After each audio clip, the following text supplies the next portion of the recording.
Alright, so we are done creating this building, and I don't think that you would have had any problems with this. It's just building extruded a couple times here and there. And what I did was I just created a separate piece of ledge here so that I could move it along however I wanted. Alright, and it just has one basic dark texture and the same texture that we apply the here, this engraving of stone. I just did it here, and one light cement texture, and that's it for the entire thing. I just duplicated this upwards a couple times and you are done. Now for the next thing, what I want you to do is make a ground, so that we need a ground and it will look good. I'll just apply a cobblestone texture on this. Alright, and now that we have made the ground, we are almost done, you guys. But the texture is just one roof texture, as you can see here, and nothing more, right? Now for the windows on this roof, because European buildings have roofs on windows on their roofs, sorry. So for that, what I just did is duplicate entire window set. I should scale it down a bit. Alright, and at the same time we have to correct this offset, and there we go. Just drag it down and push it in, rotate it along the x-axis just a bit. Alright, now if you take a look in your render camera view, you can see that you can't see the roof now that you have added those windows, right? So this might be the logical way to go, but what I will do is completely illogical, which is I just smash them into the roofs so that you just see these the edges of those windows, but you can see the roof as well, and you really don't see all that much of those windows, so it's fine.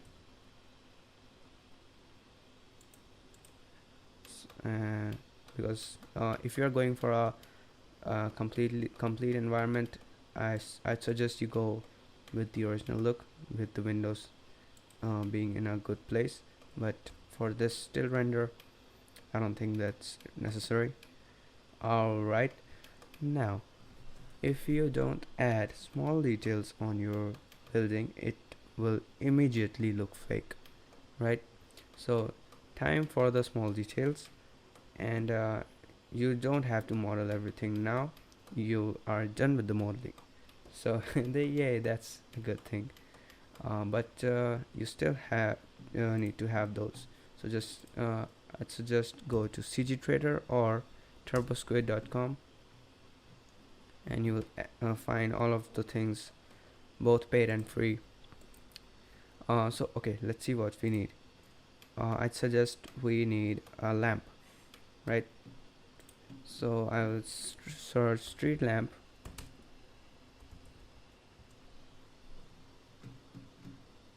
and it will show me some of the lamps like this, but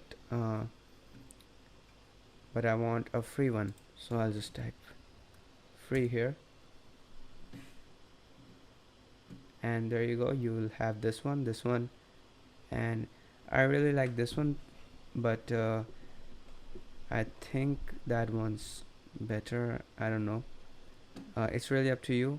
For the walls, this is good, but it doesn't have a blend format or OBJ or anything like that, so keep that in mind as well, because if you download it and you aren't able to import it, then it's no use. Okay, so this one's good, and this one's good. Alright, download them, and couple more, like okay, what else do we need? We need stonework, right? Because these type of buildings have incredible stonework on them. So I'm just gonna type stonework, and it will show me a whole lot of things. Bit confusing, I know, but just find, it's just a matter of finding what you want, and it's completely got off the trail here. So go ahead to TurboSquid and you will find some things that might suit your needs, like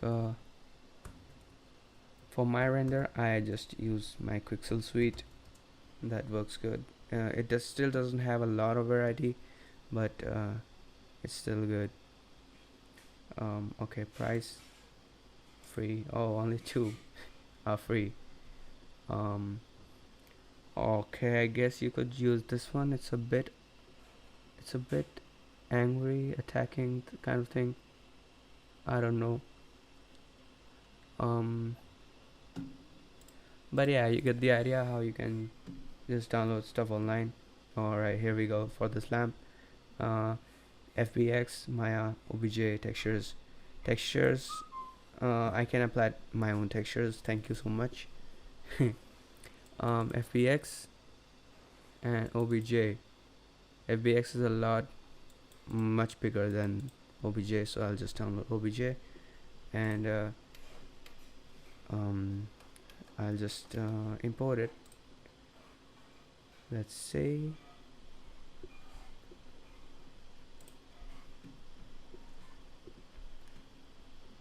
And I'll pause the video and I will import those things.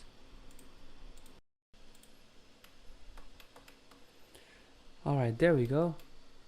See guys, we did it. I just imported all these plants from Bridge, and you can find similar plants online, as well as these this what is it called? Okay, and these atlases. Alright, these are called atlases. You can just stick them to a wall, right? Like so. Just you can just stick them to a wall and they will look good, right? But I did not do that right here. I just use them for my gardens. Alright, for the actual garden box, right? You will have to make that on your own, I guess. So no big deal. I just like to start with a cube. Okay, let's see. Right, just it's very easy to make. Just start with a cube and give it a roughly shape of a garden box that you want, right? Okay, I think this will do, right? And now just go into edit mode and insert it and then extrude it downwards. Okay, see, easy. For these connecting poles, you will need poles. So what I suggest is make another cube and also give it the rough shape of this garden box, and just push it along like that. Now in edit mode, first I'll have to apply a wireframe modifier, okay, and that will make it like a real pole or something, okay. But you can do more. You can just add one loop cut. Okay, here we go. Where is it? Loop cut, and it will add one more right here. And similarly, I just can add a horizontal loop cut, and it will create this type of pole right here. And if I add now if I add a bevel modifier, it will give it a real nice look, and we will be good to go. Alright, I'll just squeeze this one a bit on the side, and I'll emphasize on the pole, on the this pole thingy, the framework of this garden. Alright, like so. Just and if I just give it a metal texture, like I will give it a metal, just set the metallic to 1, set the color to black, set the reference to, oh, I'm editing this one. I'll just first select this one and then select this one and hit Ctrl L, and if I choose materials, it will make the both of them same material. Okay, and now if I add one noise modifier, oh, noise texture, sorry, and add a color ramp,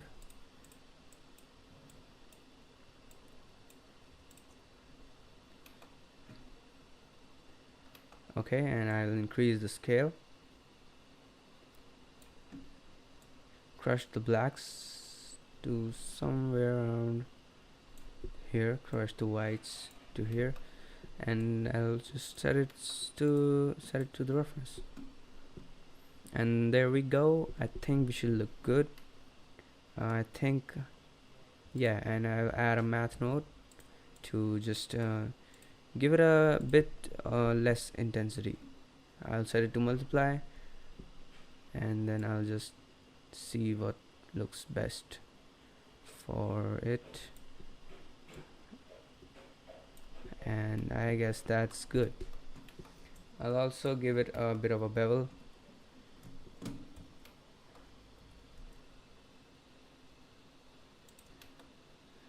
Alright, nice. Now if you just duplicate it with Alt D, remember, whenever you have to duplicate, use Alt D if you don't want to change it afterwards.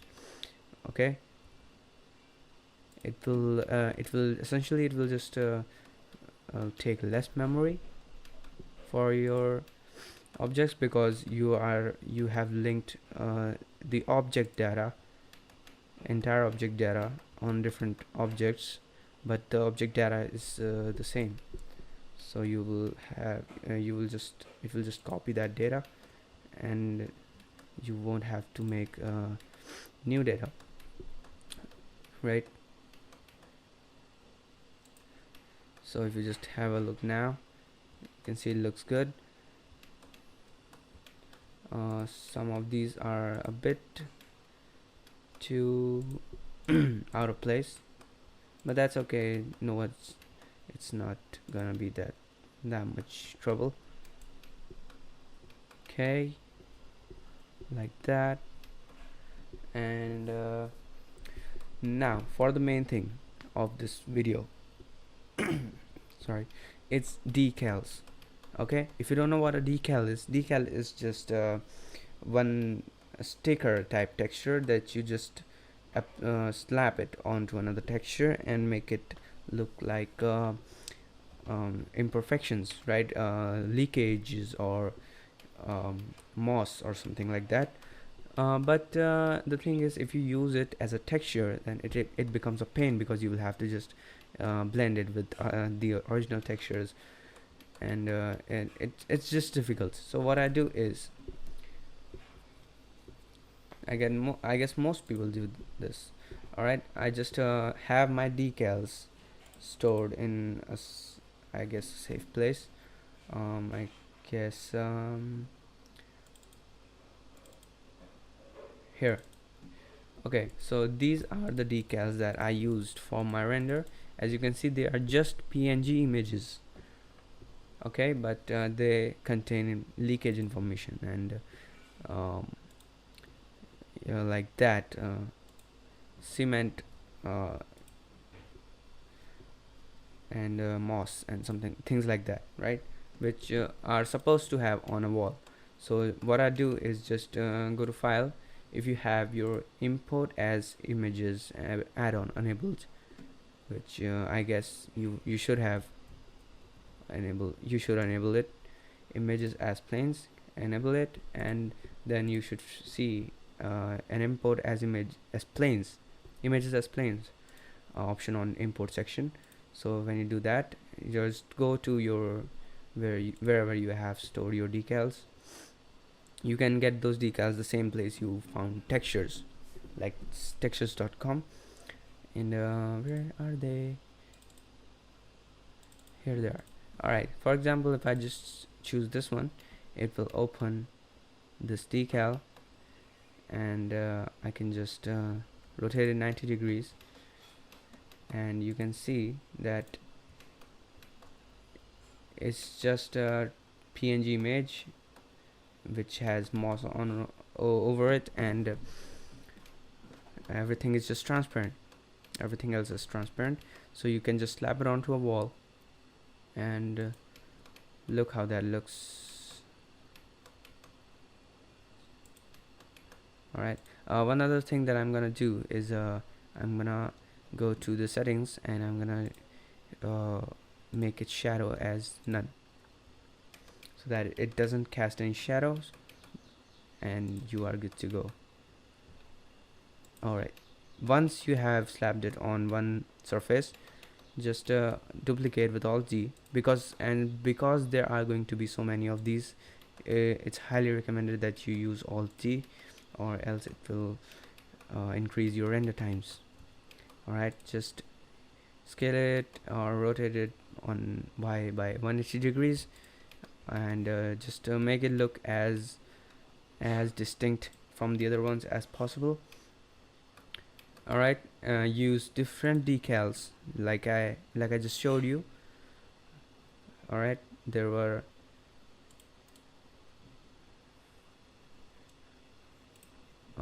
different decals. So for example, 2 moss textures, 2 cement correction textures, I guess, and 2 leakages.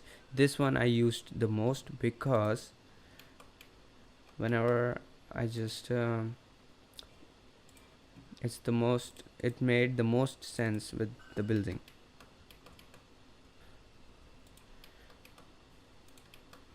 Here it is. Okay, as you can see, and for its shadow should be none as well. And if you add it under the ledges, right, and just rotate it by 90 degrees and scale it up,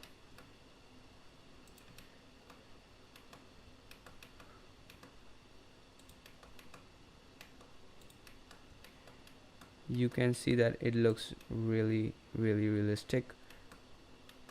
Let's see what other.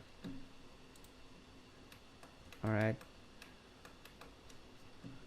and also if you just if you rotate it on y-axis by 90 degrees and scale it up, you by this pillar, it also looks really good, realistic, and it looks like this pillar has been here for a long time, and that looks cool, I guess.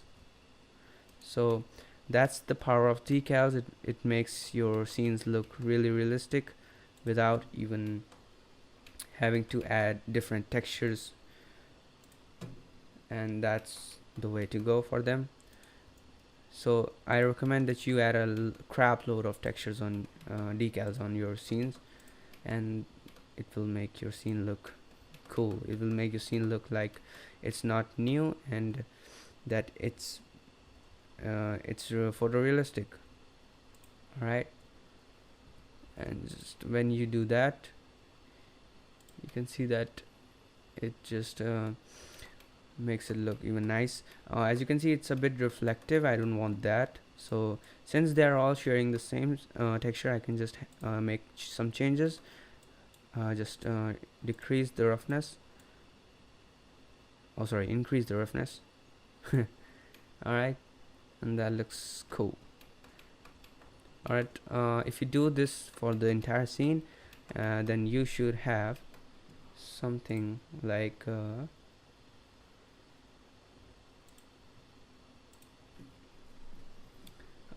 I guess we're pretty much done, guys. That's it. The rest is just adding some lamps. Okay, and if you take a look at these lamps,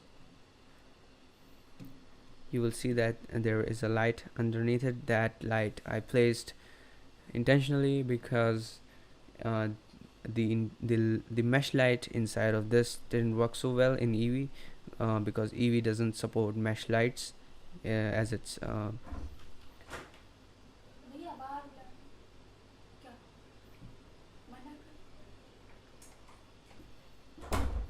sorry about that. Alright, it's okay. So you can see I added a lot of I added a lot of decals right here and there. Everywhere I click there's a decal. Right, but about these lights is that I added a separate physical light underneath this, just underneath this, so that it could affect the scene in real time.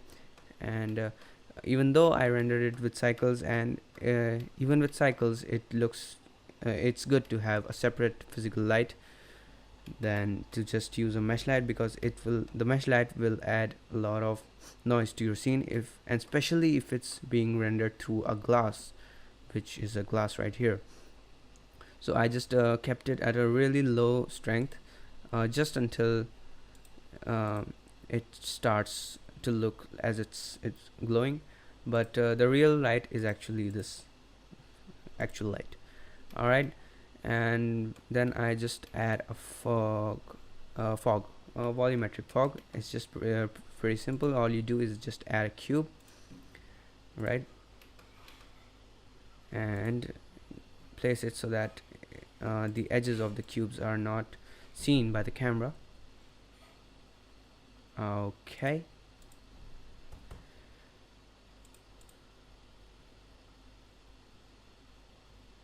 right, and just I'm gonna give it a bit of a new texture, and then just remove the surface texture, and in the volume texture add a volume scatter, and you are good to go. Decrease its density to something like 0.1, and even that is too much, so just go for something like 0.002, I guess. And that will add a whole lot of realism to your scene, as it would have without it. Okay, and that's pretty much it, guys. I added these barrels. Again, you can just find them online. A whole lot of things to take online, and yeah, you should know that it's not a bad thing to use other people's works, right? If you're only learning, then it's not a problem, trust me. And I did the same thing here, and then I just duplicated this whole building and placed it over here. Okay, and I added some trees as well. Okay, if you just take a look at them. Alright, these trees are insanely heavy. I found them on CG Trader. It was free, but it was insanely heavy. You can see it. This tree alone is more than 1 million, right? So I just keep it hidden until I want to see how the trees affect, and you can see that their effect really nicely with our scene, creating this type of volumetric shadow, and also their own shadows as well. Alright, but ultimately I just rendered it using cycles. So that's it, guys. I know it's been roughly 2 weeks after the second video, and I really apologize for that. I just had to get on with my own project, and I will try that this kind of thing doesn't happen again. Although I can't guarantee it because the project is still ongoing, and I'll also in the future I'll also upload a tutorial where I reveal how I made the special type of thing after I release my short film, which I plan to in the next 2 months. So that's it, guys. It's taking a lot of time, so I'll just set it to Eevee. But in Cycles, when you render it, it will look something like my wallpaper, my desktop wallpaper, like this. Alright, so that's it, guys. Thank you for watching, and it's been a hell of a ride for you and for me as well. And I have gained 50 subscribers in just 1 month. That's all because of you. Thank you so much for that. I didn't expect that I would get with 50 subscribers in just 1 month. I plan to go ahead, and I need your support. Thank you so much. Thank you guys so much for that, and I'll see you next time. Bye bye.